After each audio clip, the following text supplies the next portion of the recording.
విద్య అనేది ఒక వ్యాపారంగా మారిపోయింది.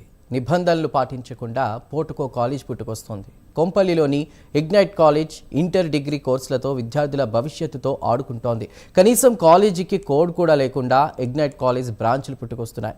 కేవలం రెండింటికి పర్మిషన్స్ తీసుకుని హైదరాబాద్ మొత్తంలో 7-8 కాలేజీలను ఇగ్నైట్ సంస్థ నడిపిస్తోంది.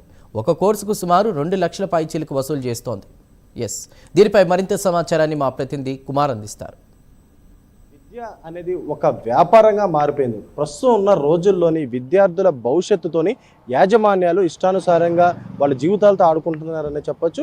అయితే ముఖ్యంగా విద్యకు సంబంధించి అంటే ఇంటర్మీడియట్ కాలేజెస్ కానీ డిగ్రీ కాలేజెస్ కానీ ప్రతిదానికి రూల్స్ అండ్ రెగ్యులేషన్స్ అనేది ఖచ్చితంగా పాటించాల్సి ఉంటుంది. అయితే ప్రభుత్వం ఇచ్చిన నిబంధనల ప్రకారమే ఇటు కాలేజీలు కూడా నడపాల్సి ఉంటుంది. అయితే ప్రస్తుతం మనం ఇగ్నైట్ అనే కాలేజ్ దగ్గర అయితే ఉన్నాం. ఏదైతే కోంపల్లిలోని ఇగ్నైట్ కాలేజ్ అనే కాలేజ్ దీనికి క్యాంపస్ కోడ్ లేకుండా ఇక్కడ ఏదైతే కొన్ని బ్రాంచ్లు ఏర్పాటు చేసుకొని ఇక్కడ కాలేజీలు అయితే నడుపుతున్నారో, అయితే ప్రభుత్వ నిబంధనలు ఏమీ పాటించకుండా ఇష్టానుసారంగా ఇక్కడ ఫీజులు కూడా వసూలు అయితే జరుగుతుంది.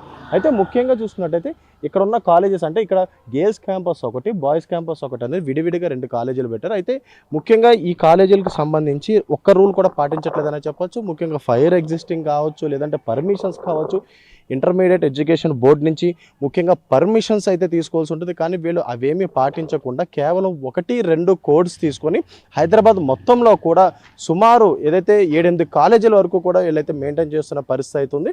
అయితే ఇప్పటి వరకు కూడా ఇంటర్మీడియట్ యాజమాన్యం కానీ ఎవరూ కూడా దీనిపై ఎటువంటి యాక్షన్ కూడా తీసుకోలేదు. అయితే ఇటు విద్యార్థుల భవిష్యత్తుతోని ఇలాంటి కాలేజ్ యాజమాన్యాలు కూడా వాళ్ళ భవిష్యత్తు ఆడుకున్నాయని చెప్పొచ్చు. ఇష్టానుసారంగా ఫీజులు వసూలు చేయడం అంటే ముఖ్యంగా ఇక్కడ ఇగ్నైట్ ఐఏఎస్ అనే ఈ కాలేజీలోని ముఖ్యంగా ఏదైతే ఫీజులు వసూళ్ళు చూసుకున్నట్టయితే సుమారు ఒక కోర్సుకి 2 లక్షల పైచీలకు అమౌంట్ వసూలు చేస్తున్నారు.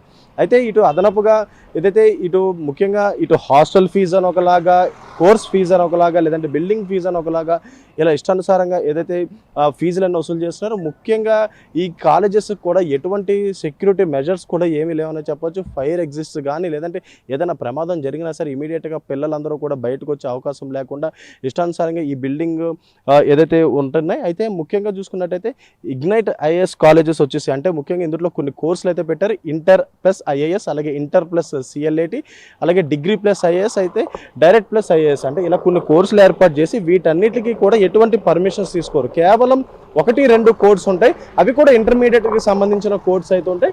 ఆ 2 కోడ్స్తోనే సుమారు 4-5 బిల్డింగ్లు పెట్టడం, అలాగే ఇటు అడ్మిషన్స్ అన్నీ కూడా ఎక్కువగా ఈ ఏదైతే ఎక్కువ సీట్లు ఉన్నాయంటూ కూడా ముఖ్యంగా 10th క్లాస్ అవ్వగానే ఆ విద్యార్థులను ఆకర్షించేలాగా వీళ్ళు ప్రమోషన్స్ చేయడం, అలాగే దాని ద్వారా వీళ్ళకి సుమారు హైదరాబాద్ మొత్తం కూడా ఎక్కువ బ్రాంచ్లు ఉన్నాయి.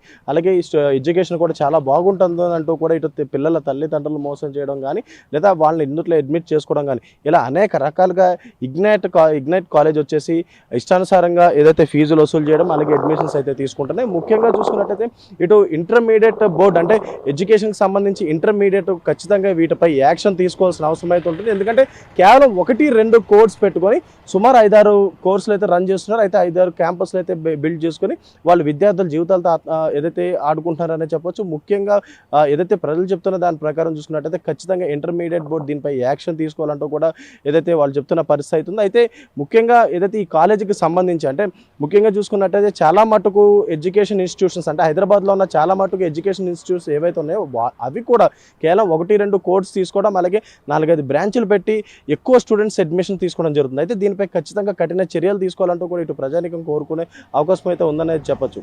కెమెరామ్యాన్ కర్ణాకర్తో కుమార్, ప్రైమ్ 9 న్యూస్, కోంపల్లి.